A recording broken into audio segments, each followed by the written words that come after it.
What's going on, ladies and gentlemen? Today I have one of the craziest poker hands you'll see in your life. We are playing some 2-5 no-limit hold'em at Resorts World in the Catskill Mountains.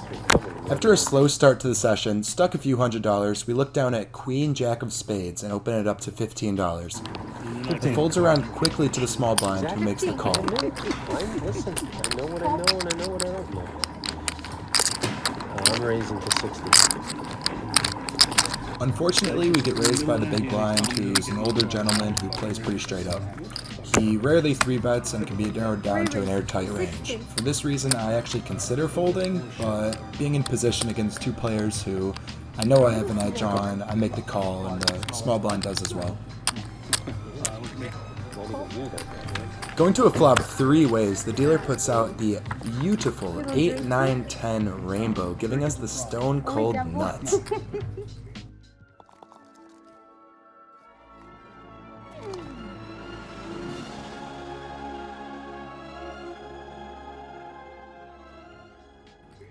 As if things aren't already perfect, the pre-flop aggressor says 3 words that are music to my ears. I got 125. 125. Here we have the option to make the call or raise it up, and to me the best option is to just call and encourage the small blind to come along as well. If there were 2 to a flush, we would probably play this differently, but on this board texture, we don't need much protection.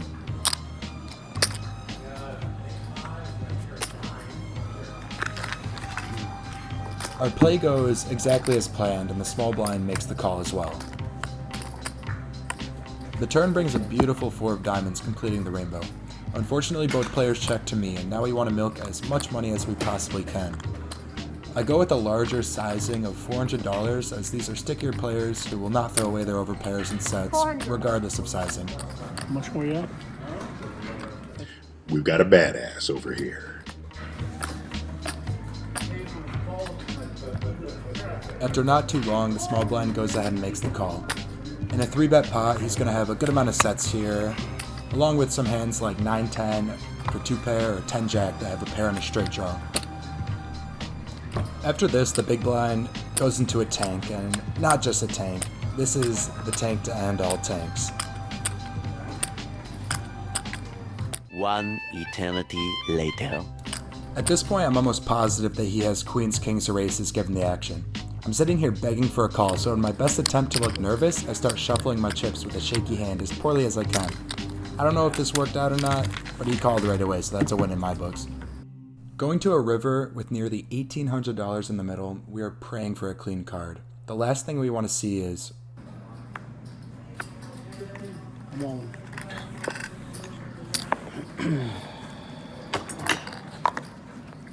With the 4 of clubs on the river pairing the board, our monstrous hand has turned into a bluff catcher. I'm sick to my stomach when the small blind snap jams for over $1,300.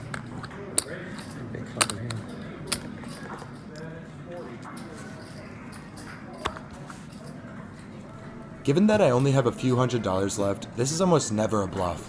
Any set on the turn is now made a full house, and the small blind is essentially telling us that he has it. I thought I was finally going to get out of this hole I was in on the night, and now it looks like I found my way into a deeper one. Given the direct pot odds, there's no way we can fold at this point in the hand. It's likely that we will be losing another $300, and there's not much I can do about it.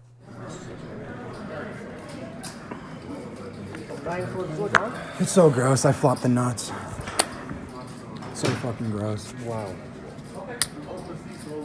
It's too much in there, I call. Boat's good.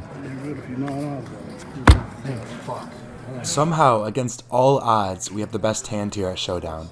The small blind table is ace-9 of spades for possibly one of the worst bluffs I've ever seen. My heart feels like it's about to explode as we scoop one of the largest pots of our whole life. Not too long after, I rack up my chips and I secure the win on the day. If you liked the video, then like the video. And if you want to see more like it, feel free to hit the subscribe button. Thank you so much and have a great day.